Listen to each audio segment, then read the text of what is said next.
తాకట్లో ఉన్న మీ బంగారాన్ని విడిపించి ఆ రోజు ఆన్లైన్ రేటుకి కొంటాం. Sharma gold company. నమస్తే, వెల్కమ్ టు సుమన్ టీవీ. నేను పద్మిని. ప్రస్తుతంతో పాటు ప్రముఖ ఆధ్యాత్మికవేత్త, జ్యోతిష రత్న, వాస్తు జ్యోతిష పండితులు డాక్టర్ సూరంపూడి భానుకోటేశ్వరి గారు మనతో పాటు ఉన్నారు. మాట్లాడదాం. మేడం నమస్తే. మేడం జై శ్రీరామ్, శ్రీమాత్రే నమః, శ్రీ గురుభ్యో నమః. ముందుగా మీకు శ్రీ పరాభావన సంవత్సర ఉగాది శుభాకాంక్షలు మేడం. ధన్యవాదాలు పద్మిని. మీకు మరియు సుమన్ టీవీని వీక్షిస్తున్న వీక్షకులందరికీ కూడా పరాభవ నామ సంవత్సర శుభాకాంక్షలు.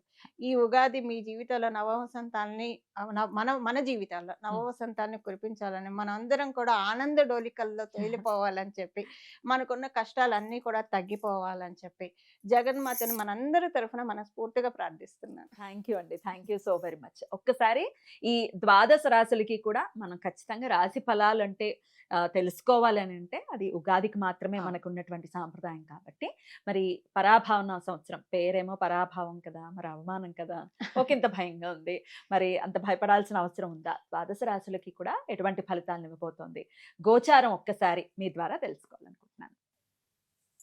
తప్పకుండా పద్మిని.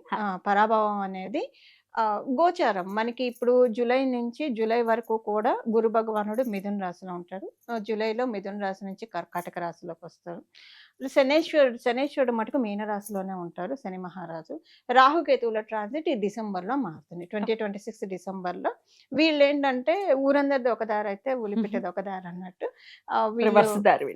అనమాట. వాళ్ళు ఉండేది రిట్రోగ్రేషన్ లో ఉంటారు కాబట్టి కుంభం నుంచి మకరానికి, అలాగే సింహంలో ఉన్న కేతు భగవానుడు కర్కాటకానికి వెళ్తారు. బట్ ఇదేంటంటే ఒక మేజర్ ఇంపాక్ట్ అనేది డెఫినెట్ గా ఈ సంవత్సరము అన్ని సంవత్సరాలు వచ్చే మనకి ఉగాది ఫలితాలు ఒక ఎత్తు అయితే, డెఫినెట్ గా ఈ సంవత్సరం ఒక బ్యూటిఫుల్ థింగ్స్ అనేవి అందరి జీవితాల్లో ఉండబోతున్నాయి. అవమానం ఉంటుంది అన్ని రాశుల వాళ్ళకని కాదు, కొన్ని రాశులు అది మనం రాశి వాళ్ళకి మాట్లాడుకున్నప్పుడు ఏ రాశి వాళ్ళకు ఉంటుంది అనేది నేను స్పెసిఫిక్ గా చెప్తాను. బట్ ఇదేంటంటే ఈ గురు భగవానుడు కర్కాటక రాశిలోకి రావడం అనేదే అందరి జీవితాన్ని సువర్ణమయం. ఆయన ఏంటంటే మిడాస్ టచ్, ఆయన ఎక్కడ ఉంటే అందుకే గురుబలం గల వ్యక్తులు కూడా వాళ్ళ ఆరా ఉంటే అదేంటంటే వాళ్ళకి మిడాస్ టచ్ అయిపోతుంది అనమాట. సో అది గురుబలం, కేవలంగా గురుబలమే మిడాస్ టచ్. పట్టిందంతా బంగారం అనేది ఆయన ఇవ్వగలుగుతాడు. సో బంగారానికి కూడా బంగారం అనే లోహానికి అధిపతి కూడా. సో ఆయన కర్కాటక రాశిలో ఉచ్చ స్థానంలో ఉండడం అనేది ద్వాదశ రాశుల వాళ్ళకి, ద్వాదశ లగ్నాల వాళ్ళకి, 27 నక్షత్రాల వాళ్ళకి డెఫినెట్ గా ఒక అల్టిమేట్ టైం ప్రారంభం అవుతుంది. అద్భుతం. మరి ద్వాదశ రాశులకి కూడా పరాభావన సంవత్సరం ఎలా ఉంటుందో ఒక్కసారి మనం మొదలు పెడదాం. శ్రీ పరాభావన సంవత్సరం వృషభ రాశి వారికి ఎలా ఉండబోతోందండి? వృషభ రాశి వాళ్ళకి జూలై నుంచి వీళ్ళకి కమ్యూనికేషన్స్ విషయాల్లో చాలా బాగా ఉంటుంది. ఇప్పుడు వీళ్ళకి ఏంటంటే ఈ గడిచిన సంవత్సరంలో కావచ్చు, ఎస్పెషల్లీ ఈ 5 months నుంచి వృషభ రాశి వాళ్ళకి కొంచెము invisible insults, okay, invisible insults and ఫైనాన్షియల్గా ఇంట్లో అస్తవ్యస్తమైన పరిస్థితులు, ఇవన్నీ కూడా అంటే ఏది ఎటు వెళ్తుందో అర్థం కాదు. పోనీ ఏం బాగోలేదంటే ఇదమిద్దంగా ఇది రీజన్ అని ఎవరికి చెప్పుకోలేరు. అలాగని పర్ఫెక్ట్గా ఉన్నారంటే గుండెల మీద చేసుకొని చెప్పలేరు. అలాగా చాలా ఇదిలో ఉన్నారు. ఎందుకంటే ద్వితీయంలో గురు భగవానుడు, మిథున రాశి ఆయనకు పూర్తిగా కంఫర్టబుల్ కాదు. మిథున రాశి ఆయనకి కేంద్రాధిపత్య దోషం ఉంటుంది కదా ఆయన రాశుల నుంచి చూసుకుంటే.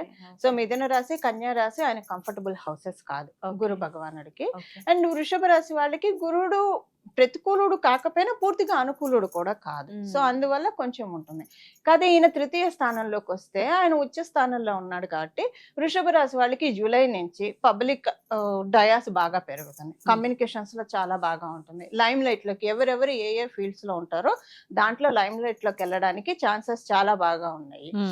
దాంతో పాటు ఏంటంటే వివాహ ప్రయత్నాలు చేస్తున్న వాళ్ళకి వివాహ ప్రయత్నాలు సఫలీకృతం అవుతాయి.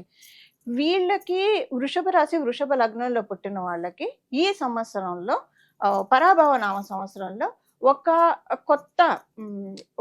కొత్త స్టెప్ ఒకటి తీసుకుంటారు వాళ్ళు.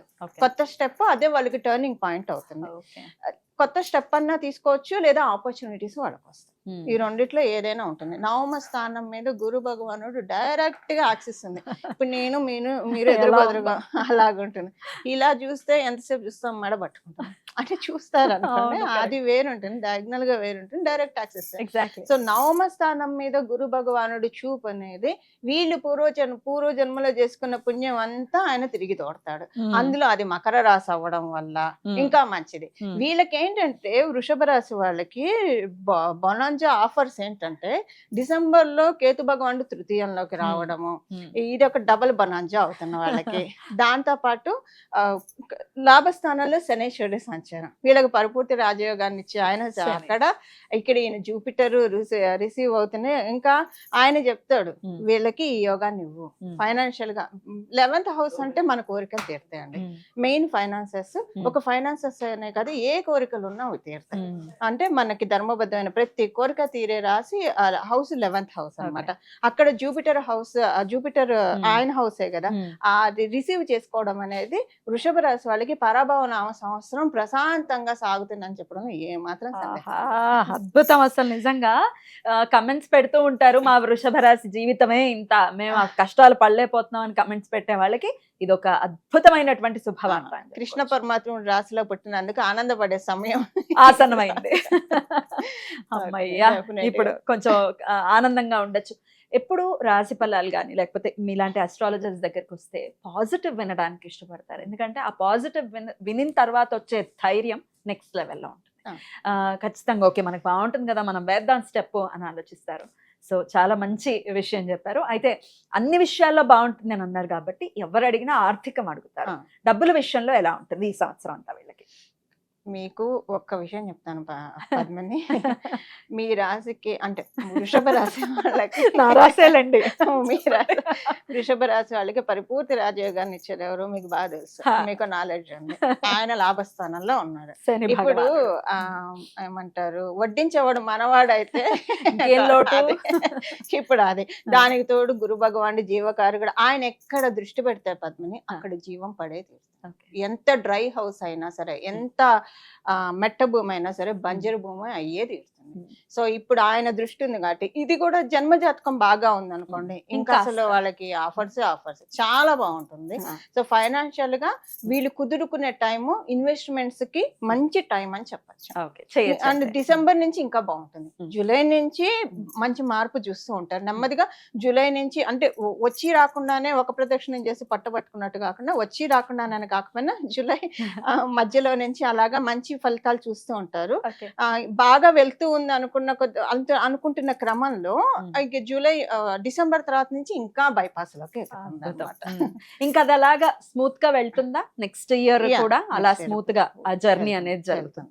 చాలా అద్భుతమైనటువంటి విషయాలు చెప్పారు. ఆరోగ్యం కూడా బాగుంటుందా? ఆరోగ్యం బాగుంటుంది. ఒక సిబ్లింగ్స్ అంటే తమ్ముళ్ళు చెల్లెళ్ళు ఉంటే వాళ్ళ ఆరోగ్యం విషయంలో కొంచెం ఇబ్బందులు ఉండే ఛాన్సెస్ ఉంటుంది. మళ్ళీ అగైన్ వాళ్ళ చార్ట్ ప్రకారం డిఫర్ అవుతుంది. బట్ ఏదైనా చిన్న చిన్న హెల్త్ ఇష్యూస్ వాళ్ళకి ఉన్నాయి అని మటుకు కొంచెం వీళ్ళు బాధపడతారు. అది కూడా తమ్ముళ్ళు చెల్లెళ్ళు, కనిష్ఠులు ఉంటాయి, జ్యేష్ఠులు ఉంటే కన్సిడర్ కాదు. ఓకే, అద్భుతం. లేదా వాళ్ళతో చిన్న చిన్న మనస్పర్ధలు రావచ్చు. ఓకే, ఎన్నో ఏళ్ల నుంచి వివాహాల కోసం ఎదురు చూస్తున్న వాళ్ళకి ఎటువంటి వివాహానికి చక్కగా ఉంది. అదే స్టార్టింగ్ లో చెప్పాను, వివాహ యోగం ఉంది. వివాహితులకి కూడా మనస్పర్ధలు ఏమన్నా ఉంటే చక్కగా కుదురుకుంటాయి. మొత్తం కూడా హ్యాపీ ఎండింగ్ అయితే గురు భగవానుడు ఇస్తాడు. బ్యూటిఫుల్ చాలా అద్భుతంగా చెప్పారు. అయినప్పటికీ మనం చేయాల్సిన ఆరాధన ఖచ్చితంగా చేయాలి. మరి వృషభ రాశి వారు ఈ సంవత్సరం అంతా కూడా ఎవరి ఆరాధన ప్రత్యేకంగా చేయాలండి? పరిహారం పద్మని, ఈసారి ద్వాదశ రాశుల వాళ్ళకి, ద్వాదశ లగ్నాల వాళ్ళకి ఎప్పుడైతే శనైశ్వరుడు కుంభరాశిలో వచ్చారో అందరికి కామన్ రెమెడీ ఉంటుంది. ఇప్పుడు గురు భగవానుడు కర్కాటక రాశిలో రావడము, సో అందరికి కామన్ రెమెడీ ఉంటుంది. అందరూ గురుబలాన్ని పెంచుకోవాలి. మీ దాంట్లో గురుబలం ఉంటే ఉండొచ్చు గాక మళ్ళీ పెంచుకోవడము. సో అంటే మనకి ఏమన్నా వస్తాయంటే మనం ఏం కాదని చెప్పాం కదా. ఇవాళ వండుకున్నాం అంటే బియ్యం బస్తా తెచ్చిస్తా అంటే ఈ పూట వండుకున్నాం అని ఎవరని చెప్పాం కదా, పెట్టుకుంటాం కదా, రేపటికి ఉంచుకుంటాం కదా. అలా ఇది బాగా పనిచేస్తుంది. గురుమూర్తుల్ని ఆరాధించాలి. గురు రాఘవేంద్ర స్వామిని ఆరాధిస్తారా, మేధా దక్షిణ మూర్తి స్వామిని ఆరాధిస్తారా, దత్తాత్రేయుని ఆరాధిస్తారా, సాయిబాబాని ఆరాధిస్తారా, ఎవరైనా సరే గురువులు మీరెవరినైతే, లేదా కృష్ణం వందే జగద్గురు అంట, కృష్ణ పరమాత్మని మించిన గురువులు. సో ఇలాగ ఆరాధిస్తూ అమ్మవారు గురుమూర్తి రూపంలో ఉంటుంది. గురుమూర్తి, గురుమాత, గోమాత, గుహజన్భూమ అని మనకి లలిత సహస్రనామంలో ఉంటుంది. సో గురుమూర్తి రూపంలో అమ్మవారు రాజశ్యామల అమ్మవారి రూపంలో, సరస్వతి అమ్మవారి రూపంలో మనకి ఉంటారు. వాళ్ళనైనా ఆరాధించవచ్చు. ఎక్కువగా ప్రతిరోజు స్నానం చేసిన వెంటనే ఇమ్మీడియట్ గా ప్రతి రాశి వాళ్ళు, ప్రతి లగ్నం వాళ్ళు, 27 నక్షత్రాల వాళ్ళు దేవుడికి ఎలానో పూజ చేసుకుంటాం. ఉమ్. ఒక్క 5 నిమిషాలు మీ డేలో దక్షిణామూర్తి స్వామివారి వంక చూడడం అనేది ఒక ప్రాక్టీస్ గా పెట్టుకోవాలి. అలవాటు చేసుకోవాలి. మీ ఇప్పుడు జన్మ జాతకంలో గురుబలం లేని వాళ్ళకి ఇప్పుడు ఆ గోచారంలో అవకాశం ఇస్తుంది. వాళ్ళు స్ట్రెంగ్ చేసుకోవడానికి. జూపిటర్ బలం అందరికీ కావాలి. అవసరం. జూపిటర్ బలం ఉంటే ఉమ్. ఆయన కాపాడేది ఉమ్. మామూలుగా ఉండదు. ఒక సపోర్ట్ అనేది దొరుకుతుంది. ఆ. ఇంకా ఆయనకి ఎవరు అడ్డు కూడా చెప్పలేరు. ఎంత అడ్డు చెప్పినా ఈయన కాపాడేస్తాడు అంతే.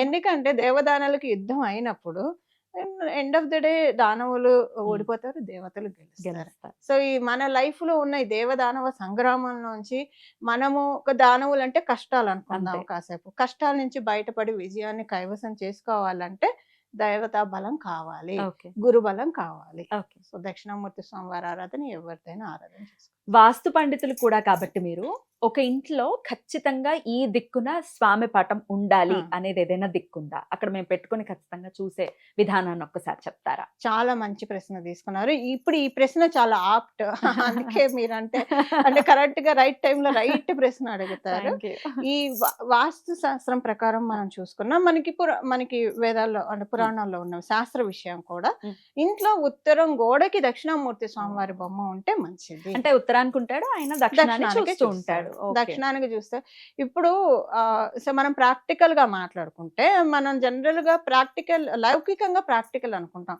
ఆత్మపరంగా ప్రాక్టికల్ గా మాట్లాడుకుంటే Hmm. మనకి మళ్ళీ లైఫ్ చక్రంలో మనం పడకూడదు పడకూడదు. కదా. మనం బోల్డన్ని లోకాలు ఉన్నాయి. తపో లోకంలోకి Hmm. వెళ్ళాలో లేదా ఏదో ఒక Hmm. లోకంలో వెళ్ళాలి. అలా వెళ్ళాలంటే దక్షిణం వైపు వచ్చే దానికి మనం అడ్డుగోడ వేయాలి. అది Okay. మనతో కాదు. ఆ, దక్షిణామూర్తి స్వామివారే ఎగురు. ఓకే. ఎప్పుడైతే ఉమ్. మనం ఉత్తరం వైపు చూడడం అనేది మనం ఊర్ధ్వముఖంగా వెళ్ళడం, దక్షిణం వైపు చూడడం అనేది అధోముఖంగా ఆ. వెళ్ళడం.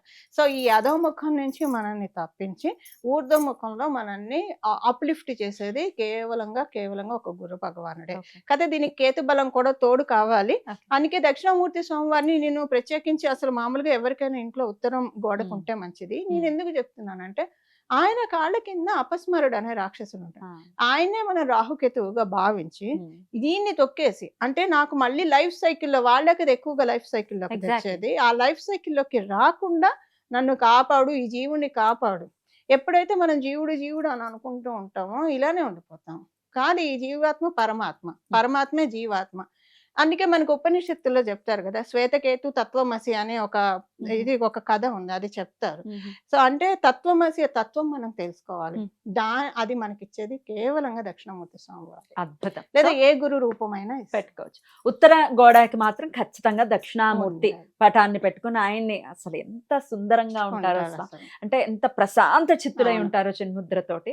ఖచ్చితంగా ఆయన అలా మనం పెట్టుకుని- పెట్టుకుంటే మన ఇంటికి ఎవరైనా వచ్చినా ఆ, పద్మిని, ఆ, మీ ఇంటికి వస్తే దేవాలయానికి వచ్చినట్టుందని feeling. ఖచ్చితంగా చెప్పే అంటారా? తీరుతారు పద్మిని. అద్భుతం. అందులో డౌటే లేదు. అద్భుతం. హాయిగా ఉంది, మీ ఇంటికి వస్తే ఒక దేవాలయం లాగా ఉంది, ఆ, ప్రశాంతంగా ఉంది. ఆ. అంటే మన చోటి ఉండాలి అని అనుకుంటారు. ఇది ఏంటంటే స్వామివారి గొప్పతనం. ఉమ్, అంతే. మనం ఆయన వంక చూసినా చూడకపోయినా ఆయన రేస్ మనకి పడుతూ ఖచ్చితంగా. ఉంటాయి, చూసారు. ఖచ్చితంగా. అది మనకి ఆ. అసలు అలా చూసుకుంటే ఆత్మతత్వంగా చూసుకుంటే మనం మనసులో మొత్తం ఇక్కడంతా కూడా నా చుట్టూ దక్షిణామూర్తి స్వామివారు ఉన్నారని మనం భావించుకుంటే మన ఒక బ్యూటిఫుల్ ఆరాలు ఉన్నట్టే. ఉన్నట్లు. ఖచ్చితంగా చాలా అద్భుతంగా మాకు తెలియజేశారు. ద్వాదశ రాశుల వాళ్ళకి కూడా ఈ పరాభావన సంవత్సరం ఎలా ఉండబోతోంది అనేది సవివరంగా తెలియజేశారు. చెప్పినటువంటి పాయింట్స్ అన్నిటినీ కూడా వారి రాశి రీత్యా ఖచ్చితంగా దృష్టిలో పెట్టుకుని చాలా మటుకు మంచి యోగవంతమైనటువంటి సంవత్సరంగానే ఉండబోతోంది అనేది నాకు అర్థమైనటువంటి విషయం. అది గురు భగవానుడి చేత.